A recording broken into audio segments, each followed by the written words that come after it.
नमस्कार दोस्तों, आप सभी का स्वागत है आज के विचार में। तो आज 1 अक्टूबर और आज का मुख्य विचार है कि हम वर्षों की गिनती के कारण बूढ़े नहीं होते, बल्कि नैतिकता के पतन के कारण बूढ़े होते हैं। तो ये था आज का मुख्य विचार। और अब बात करते हैं आज 1 अक्टूबर के साथ जुड़ी हुई विशेष घटनाओं के बारे में। तो 1 अक्टूबर 1847 को सामाजिक सरगर्म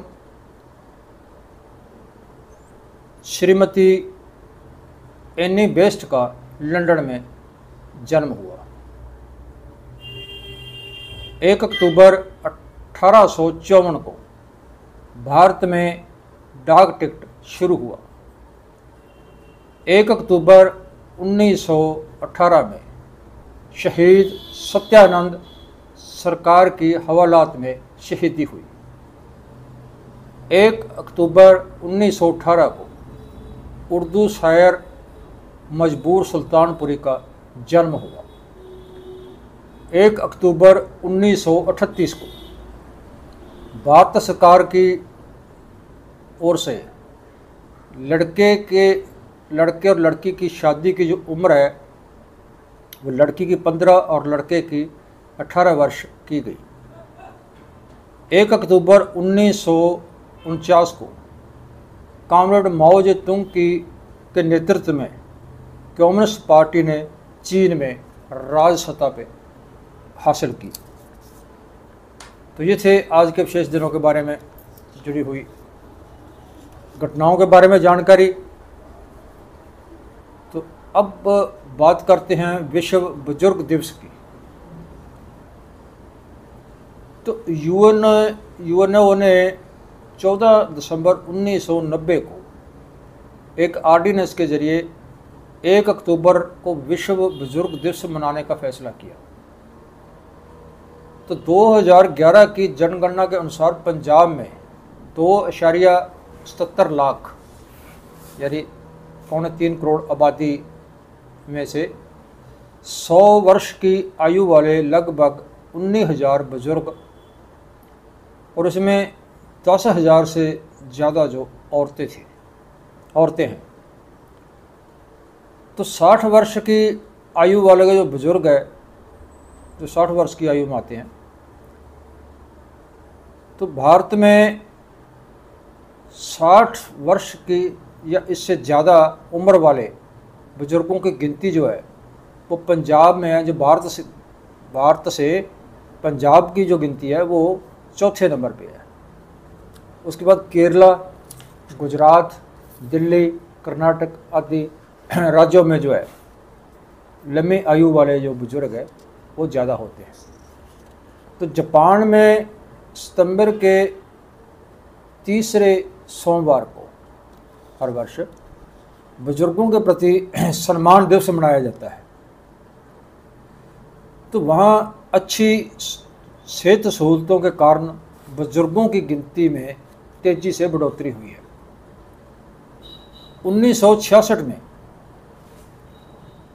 100 वर्ष से ज़्यादा आयु वाले कुछ सैकड़े ही बुजुर्ग थे, लेकिन 1998 में 10,000 और 2014 में मनाए गए बुजुर्ग सम्मान दिवस के समय 59,000 जो बुजुर्ग थे जिनको चांदी की तस्तरी देकर सम्मानित किया गया, पुरस्कार दिया गया। तो जापान में 100 वर्ष से ज़्यादा आयु वाले जो बुजुर्ग हैं 67,782 बुजुर्ग हैं और 12 करोड़ 70 लाख जो है वो सेवा मुक्त जिंदगी का आनंद मान रहे हैं। तो भारत में औसत आयु जो है वो 65 वर्ष है। मनुष्य की औसत आयु है वो 65 वर्ष है। और रूस में 70 वर्ष, चीन में जो है 75 वर्ष, अमेरिका में 79.8 और इंग्लैंड में 81 और ऑस्ट्रेलिया में ये 83 और जापान में जो है 84.6 वर्ष है औसत आयु है ये मनुष्य की। तो बुज़ुर्गों में आम तौर पे शुगर, हड्डियों का दर्द, तनाव, उदासी, ऊंचा सुनाई देना, नज़र का कमज़ोर हो जाना, याददाश्त का चले जाना, तो ये ऐसी बीमारियां जो है वो बुज़ुर्गों को, जो बुज़ुर्ग आयु है वो उनको हो जाती है, जिस कारण कुछ लोग बुज़ुर्गों को अपने पर बोझ समझते हैं और कुछ बच्चे बुज़ुर्गों की देखभाल नहीं करते। तो आजकल ये कारोबार देखा जाए कि वृद्ध आश्रमों की गिनती जो वो भी काफ़ी बढ़ रही है। तो अभिभावकों के बुज़ुर्गों की देखभाल कानून 2007 में बना है, जिसमें माँ बाप को तंग परेशान करने या घर से निकालने के ऊपर सज़ा और जुर्माना रखे गए हैं। तो 70% बुज़ुर्ग जो है वो अपने ही हाथों से बनाए हुए अपने घर, ज़मीन, जायदाद, संपत्ति से वो बेगाने हो जाते हैं या कर दिए जाते हैं। तो सुप्रीम कोर्ट की ओर से एक नए कानून के अनुसार माँ बाप की ओर से जो पहले वसीयत की गई है, अगर वो रद्द करना चाहता है तो वो रद्द की जा सकती है। और ये बढ़ रहे वृद्ध आश्रमों की गिनती को कम करने के लिए का यत्न करें। हेमल्डी पैलेस दुराहा के अंदर एक बुजुर्गों का जो सीनियर सिटीजन के लिए 14 एकड़ में एक आश्रम बना हुआ है, जहाँ जो 5 तारा किसी होटल से भी ज़्यादा उसमें सहूलतें हैं। उसमें सफाई, हरियावल ही नज़र आती है। तो उसमें थिएटर भी है, लाइब्रेरी भी है और डॉक्टर भी है उसमें के अंदर, और वाईफाई की सहूलतें भी हैं वहाँ पे। तो यहाँ मनमर्जी के साथ बुज़ुर्ग आते हैं। बुज़ुर्गों को प्यार के साथ सुकून और सुरक्षा की भी ज़रूरत होती है। तो इसलिए जो लोग बुज़ुर्गों या माँ बाप का सत्कार नहीं करते, तो वो ज़िंदगी में सिर ऊंचा करके चलने के योग्य नहीं होते। तो घर में आप जितना मर्जी पूजा पाठ कीजिए, घर में कोई भी आप धार्मिक ग्रंथ रखें, पूजा पाठ करें, घर में कोई धार्मिक स्थान बनाएं, लेकिन उसका कोई महत्व नहीं है अगर आप बुज़ुर्गों की देखभाल नहीं कर रहे, माँ बाप की देखभाल नहीं कर रहे। अगर आपके घर में माँ बाप बुज़ुर्ग है और आप उसकी सेवा कर रहे हो, तो वही सबसे बड़ी पूजा है। तो ये था बुजुर्ग दिवस पर। और अब बात करते हैं खूनदान की। तो कौमी सभ्य इच्छा खूनदान दिवस जो है पहली बार 1 अक्टूबर 1975 को Indian society of blood transfusion and immunity मेटोलॉजी की ओर से मनाया गया। तो इस सोसाइटी की स्थापना 1971 में डॉक्टर J.G. जॉली और के स्वरूप करिसेन ने की थी। तो हर मनुष्य के खून का जो ग्रुप है वो AB या O या AB होता है। तो इसके अंदर एक नेगेटिव या पॉजिटिव होता है, जैसे AB जो उसमें पॉजिटिव या नेगेटिव भी आएगा, O पॉजिटिव और नेगेटिव भी होगा।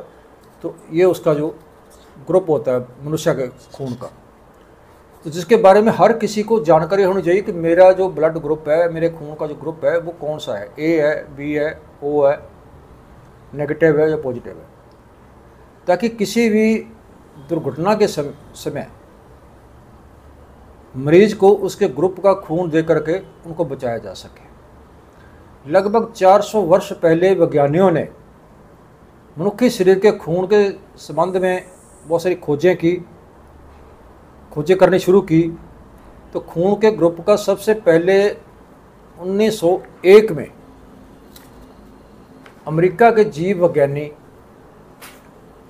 कार्ल लैंडस्टेनर ने लगाया था। तो 1907 में डॉक्टर रूबस गुटनबर्ग ने खून का जो आदान प्रदान शुरू किया, यानी कि एक मनुष्य से दूसरे मनुष्य को खून चढ़ाने का जो वो था आदान प्रदान का किया। तो कार्ल लैंडस्टेनर ने उसकी सेवाएं ली।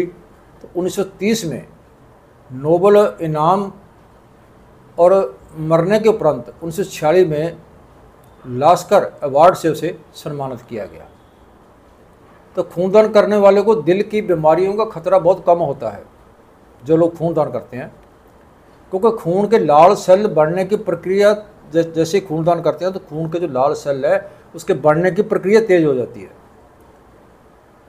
तो उसके साथ शरीर को जो ताजगी महसूस करता है। तो हर वर्ष देश में 9 मिलियन खून इकट्ठा होता है, जबकि उसको 12 मिलियन खून की ज़रूरत है एक वर्ष में। तो 70% लोग सवे इच्छुक और 30% जो खून है वो रिश्तेदार, यार, दोस्त वो देते हैं।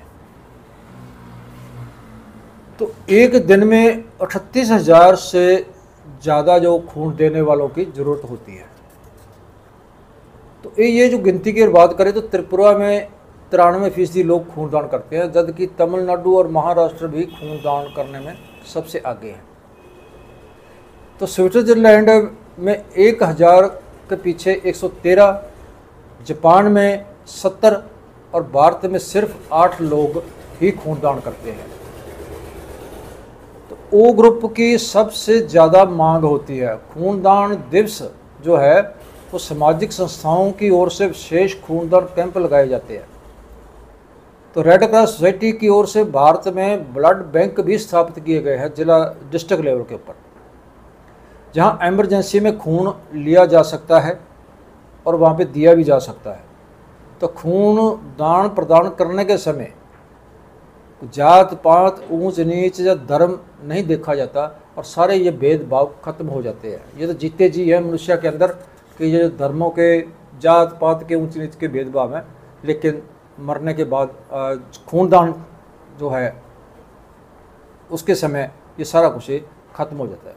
तो सभी के खून का जो रंग है वो लाल होता है। बेशक उसमें ग्रुप जो है वो अलग हो सकता है, मगर रंग एक ही है, रंग लाल ही होगा सभी खून का। तो खून एक जैसा ही होगा। खून दान, जीवन दान, खून दान, महादान। तो खून दान कीजिए।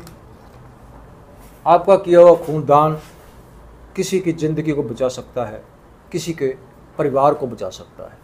तो ये था आज के बारे में विशेष जानकारी।